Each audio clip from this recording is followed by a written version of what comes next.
le vacherin fribourgeois AOC, les deux signes de qualité AOC et IGP et Créatech, création de cuisine, vous présente la Reine Gourmande.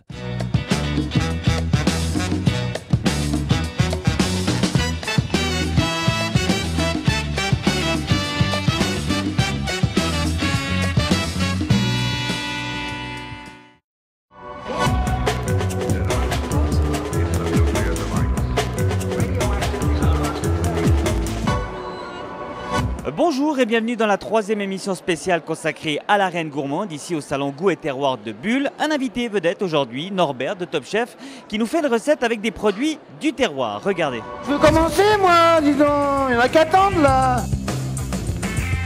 Donc là je vous ai fait un beurre noisette pour le démarrer. Le cardon, il a un goût d'artichaut, franchement je vous le conseille. Coucou mamie. Ça vient de Neuchâtel quoi. Voilà, ça, exactement, voilà. c'est pas compliqué. Qui vient de Neuchâtel. Mais en fin de compte elle est déjà cuite donc je comprends pas. On n'a peut-être pas les mêmes montres. Ce qui nous intéresse c'est juste le goût terreux. Parce que même moi je sais même pas ce que je fais donc... Je vous ai pris la courge butternut que j'adore. Bah tu fais comme à la maison maman. Tiens, sens, viens, regarde, sens. Tiens, tu le tiens bien. Voilà, là on est à fond. On est des dingues. Pépins de raisin, putain, elle est belle, hein, on dirait de l'huile d'olive, dis donc. Un tout petit peu coloré. C'est bon. Non, c'est très bon. Non, si, Ah. j'ai goûté. Et on est des dingues. Hein. On est des dingues, hop, on met tout. On est en Suisse, on est des gens généreux. Comme dit que les Suisses, ça bosse dur, dis donc. La coriandre, maman, hop, on va être bien. Alors là, on va faire le petit dressage. En dessous, voilà. Et voilà.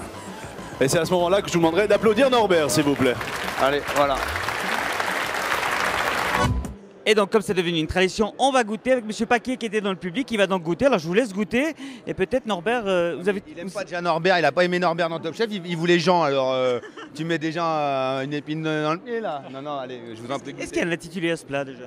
Bah, le particulier, c'est qu'on a mélangé des tubéreux comme le pané, on a mélangé le cardon avec du soja, du vinaigre balsamique, de la betterave avec de la citronnelle et de la poire à baudique infusée dans la betterave citronnelle. Donc voilà, avec le saucisson vadois qui est totalement classique et en dessous le petit risotto de polenta. Et c'est totalement original, on a écrit la recette ce matin. Ah ouais, vraiment comme ça, J'admire le fait qu'on arriverait à sortir quelque chose comme ça, en tout cas bravo, non? en faisant le con. Oui, en faisant le con, voilà. Voilà, c'est ça. Donc c'est simple et il y a du goût bizarre, mais il y a du goût qui, voilà, de la betterave avec de la vanille, du pané et voilà, du tubéreux. Enfin voilà, c'est ça que je voulais faire.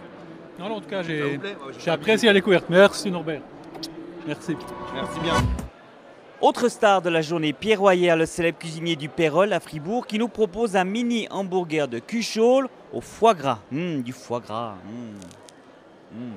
Délicieux. Je vous demanderai d'applaudir Pierre Royer du restaurant Le Pérol à Fribourg, s'il vous plaît. Toi, tu vas nous faire un mini hamburger de cuchole au foie gras et le vacherin fribourgeois aussi. On fait revenir les oignons rouges dans la casserole avec un peu de beurre.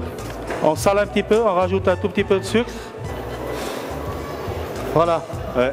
Là, dans mon chutney, c'est des poires à boîtier qui ont été pelés, coupés en petits dés, parés complètement.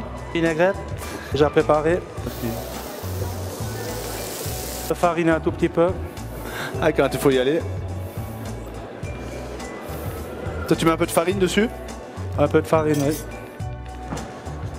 Tout dépend des foie gras. Et puis après, bon, il y en a qui disent ça donne une petite coloration.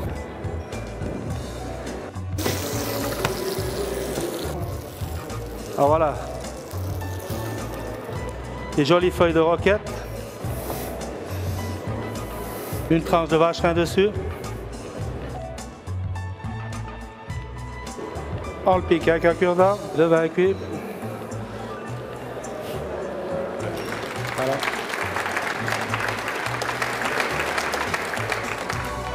Et donc on va goûter avec Lucia qui a suivi la recette et qui va donc goûter, vous pouvez y aller d'ailleurs, goûter le plat de Pierre Royer. On rappelle peut-être juste l'intitulé du plat? Le mini hamburger de cuchole au foie gras et vin cuit. Que des bonnes choses. Fribourgeois et vacherin fribourgeois aussi. Que des bonnes choses. Et on l'a vu, c'est finalement relativement simple à préparer. Hein. Tout est simple dans la vie. Il suffit juste de le préparer un peu à l'avance et puis bien travailler, puis tout est simple. D'où vous est venue l'idée de faire ce plat? C'est pour défendre un peu le vacherin fribourgeois, défendre les produits de chez nous par rapport à la poire à boîtier et le vin cuit, et aussi mélanger aussi deux cultures qui se ressemblent, c'est-à-dire le foie gras qui nous vient du Gers, du Périgord, et c'est aussi une culture de la terre, de l'agriculture, comme on a dans le canton de Fribourg. Ça veut dire c'est le travail, c'est le labeur, mais c'est très riche aussi, c'est très riche en produit et au point de vue humanitaire aussi. Alors Lucia, qu'est-ce que vous en pensez? C'est sublime, hein. Ouais, comme tout le reste d'abord. Qu'est-ce qu'il y a de particulier? Vous sautez des goûts, des saveurs en particulier? Oui, le raisinet peut-être, le fribourg, le vacherin, ça ressort très bien avec le foie gras. C'est magnifique, alors vraiment, quand j'ai vu ce qu'il voulait faire, je croyais que c'était beaucoup plus compliqué. Il n'y a rien qui est difficile, il faut faire les cucholes, il faut faire le chutney de poire à boîtier et après couper le vacherin. C'est pas difficile, c'est juste seulement des mélanges. Essayer de faire des mélanges qui vont bien ensemble. C'est comme dans la vie, des fois, tout ce qui est le plus simple est le meilleur.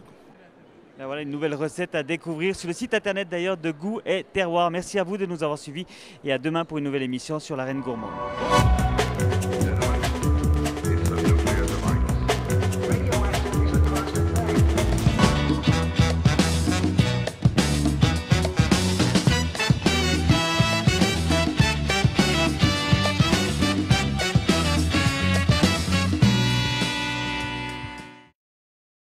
La Reine Gourmande vous a été présentée par le Vacherin fribourgeois AOC, les deux signes de qualité AOC et IGP et Créatech, création de